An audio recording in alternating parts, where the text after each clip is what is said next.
Got another YZ125 video here for you.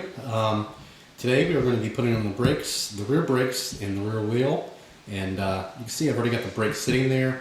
It's not mounted in place, but I kind of just left off where I was, put the rear subframe on. I haven't done anything else to the bike, so I just moved it into a different section of the garage. So I'm on the third bay over here now. So anyway, I've just got this sitting here, and I'm going to show you. We're actually going to put the brake on first. You really need to put the brake on first to do the rear wheel. So to do that, it's just sitting in place right now, as I mentioned.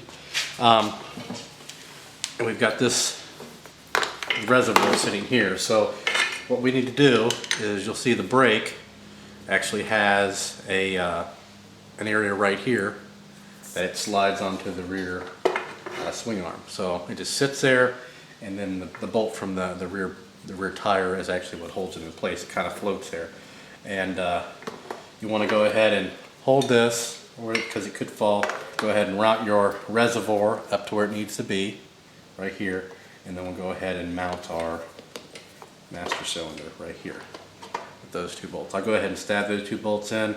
I'll stab the bolt on the reservoir here, and then we'll be back with putting the rear tire on. So stay tuned.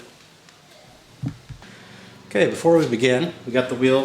What I've done is I've taken off the rear brake, and because you have to have the pads over the disc, so it's kind of just sitting on the disc right here, not on the frame. One thing you want to do is make sure you grease up your axle. Keep in mind your wheel spacers. A lot of bikes, they are not the same on both sides. This one's not. This side is a thicker spacer than the sprocket side, so take that in consideration. Once you've got it lined up, I mean, it can be tricky. So I've got the brake kind of just sitting here. You've got to kind of lift it all up, and it does help to have somebody, pretty good help. Go ahead and get the brake lined up with the swing arm, as well as have your pads lined up. There we go. Up. Go ahead and slide your axle through. There, we've got that side done, which is the hard side. And then just want to tap it, or there we go. Make sure the flat side there is towards the adjusters, and then we're done. We'll go ahead and put the other spacer on the other side, and the nut. Here's the other spacer, but we will not tighten it down yet because we're going to put the chain on at a much later date. Right now I just want to get this in position so we could put the front end on, so we have the weight back here so the bike doesn't topple over. There we go. It's nice and loose, but grab the camera and show you.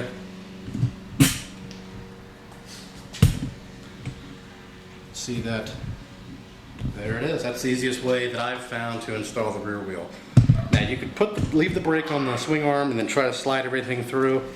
This seems a little more difficult that way. I usually have to do it 2 or 3 times if I do it that way. This time I usually get it first time every time. So it's going to do it for this video. Next video I'll probably put the front forks on, and we'll go from there. So if you have any questions or comments, post those below. As always, thanks for watching.